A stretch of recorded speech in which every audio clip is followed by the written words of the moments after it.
On est à Lagrange Points, rue des Tanneurs à Bruxelles. C'est fondé par un collectif d'artistes, d'intellectuels et d'étudiants d'origines diverses. Et c'est un lieu qui est consacré à la culture arabe dans sa diversité.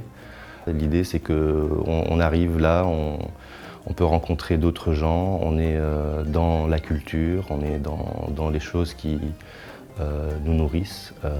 Je suis venu de plus en plus souvent parce que, vu que j'ai organisé cette section d'art graphique, voilà, c'est devenu un peu comme une deuxième maison pour moi. Bonjour. Salut. Judith. Je suis Barak. Het is de eerste keer dat ik hier kom en ik wil hier al heel lang komen. Ah, oui. Voor mij echt hoe moet ik het zeggen, een nieuwe reis. Reis, voyage. Ja, een nieuwe reis in een stuk cultuur dat ik eigenlijk, hoewel ik in Brussel woon, niet goed ken. Helemaal niet goed. En dus ik ben heel benieuwd wat je mij allemaal gaat vertellen. Mais moi, ça me fait plaisir de te rencontrer. Merci, dank u. On va s'asseoir. Oui. Tu veux un café ou un thé? Een kopje koffie. Hallo. Bonjour. Ja, graag. Er zit altijd een stukje van mij, net als in jouw boeken. Nee. Een stukje van mij in mijn boeken. Maar bij jou is het nog, denk ik, directer, autobiografischer. Oui. Ik verstop mij... Tu transformes un peu Ja. les choses. Et c'est ik déjà dans verstop mij achter de fictie. En dus ja, elk boek zit een stuk van mijn leven. Ça raconte l'histoire de ta vie, en fait. Ouais. Chaque livre, Ouais. een partie. Ik heb op de website van Drawing the Times heb ik 22 stukjes van jou gelezen. Sociologia. Sociologie, fantastische Ça, stukjes. c'est moi, c'est à 100%. Dat is van jou. Ouais. Dat vond ik geniaal. Ouais. Ça, c'est... Ook de titels vond ik geniaal. De Sociologia of iets anders. En dan begin je te vertellen. Dat vond ik zo mooi. Ja. C'était un peu le concept, mais ça n'a pas duré longtemps parce que j'ai eu des problèmes avec le journal j'avais des problèmes éthique. Shukran, merci. Shukran. Voilà. Ça, je sais le dire. Problèmes éthiques, politiques, et aussi parce qu'ils ne me payaient pas. Il y a aussi la violence que moi j'appelle la violence ordinaire, c'est-à-dire c'est les violences qui ne sont pas des moments de guerre, mais qui sont à des moments de la vie quotidienne qui sont parfois beaucoup plus violentes que la guerre elle-même. Ouais, c'est triste, hein, c'est une région qui... c'est pour ça qu'on est là. Hein. Mais moi, quand j'ai décidé de venir, c'était pas aussi conscient, si tu veux, parce que j'avais 18 ans. Et pourquoi je suis venu en Belgique? La raison est très simple, c'était pour apprendre la bande dessinée. On était plusieurs, on avait envie de faire la bande dessinée, de faire de l'art, de reconstruire un peu le pays. Et ça, je raconte un peu dans le premier volet de Beyrouth. Mais vite, moi, je me suis rendu compte que j'allais pas pouvoir retourner et vivre là-bas. Parce que ici, je savais que j'allais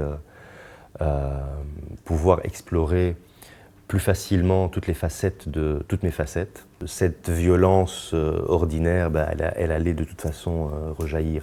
Mais c'est pas quelque chose de conscient. À un moment donné, c'est un travail, c'est maintenant que je peux en parler, mais c'est pas, voilà, à ce moment-là, je pouvais pas vraiment exprimer les choses de cette manière-là.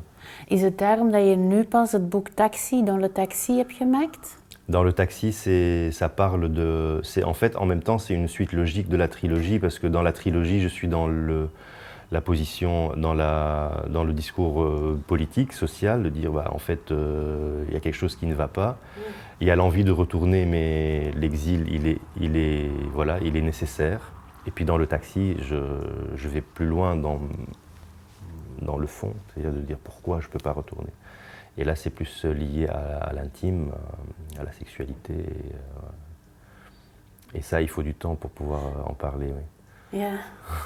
Ja, dat is zo. Het is heel multifacet vertellen.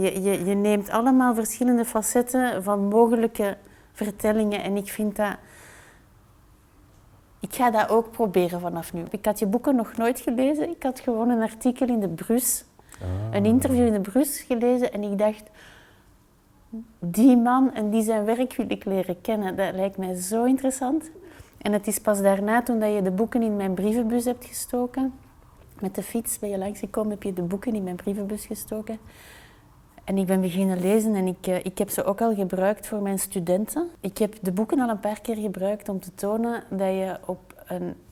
dat je het medium beeldverhaal op een hele andere manier kunt gebruiken dan zij gewoon zijn. En dat je daardoor een combinatie van tekst-beeld krijgt en van verschillende situaties die op elkaar inspelen en daardoor betekenis op betekenis op betekenis creëren. Wat ik ongelooflijk vind is het stuk waarin je... Dit vind ik fantastisch. Dus je hebt een taxi en de taxi is een soort theater. Je stapt in de taxi, die taxi is heel eenvoudig aangegeven. Mensen zetten koffie in de taxi. Ja, oui. Heerlijk.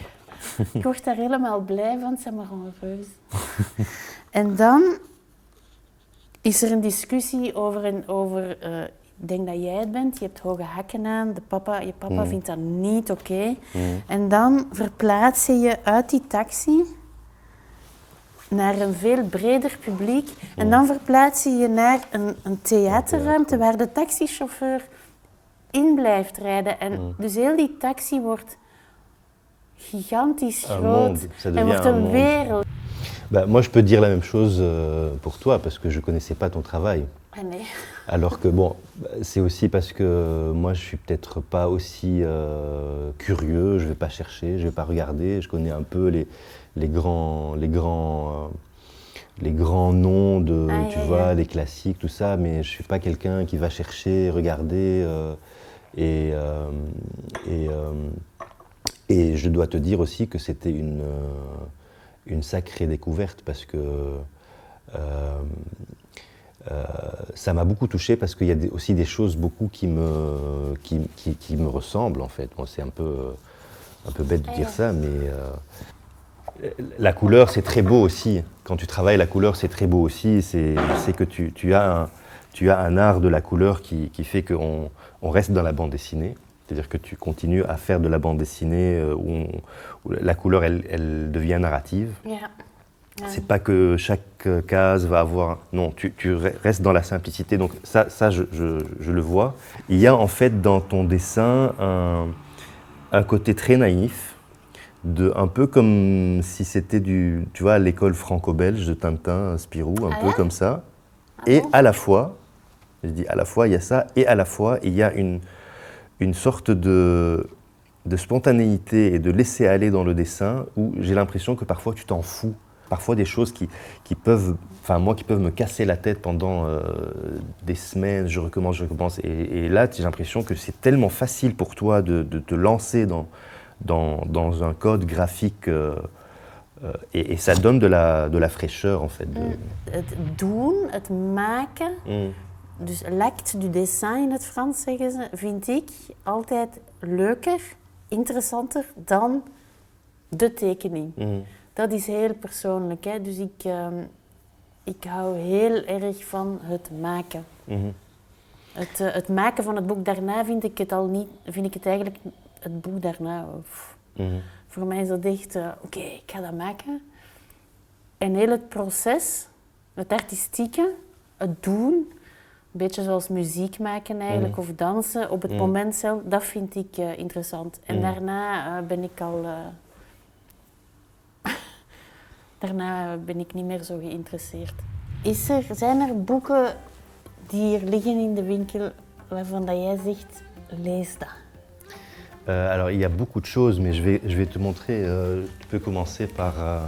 Tu peux découvrir Samandal, qui est un collectif d'auteurs de bande dessinée qui est basé à Beyrouth. Moi, je fais partie de ce collectif. Okay. Et là, par exemple, il y a par exemple des travaux à moi en collage 100%. Ah, super. Dat je vais te montrer ça, c'est moi, ça. Ja. Ce serait peut-être bien pour le prochain que tu contribues, par exemple, avec, si tu fais des récits courts. Ja, ik maak dat, ja, zeker. Voilà. Super, dank u. De rien. Gaan we betalen eerst of gaan we... C'est offert. Ah, oké, dank u wel.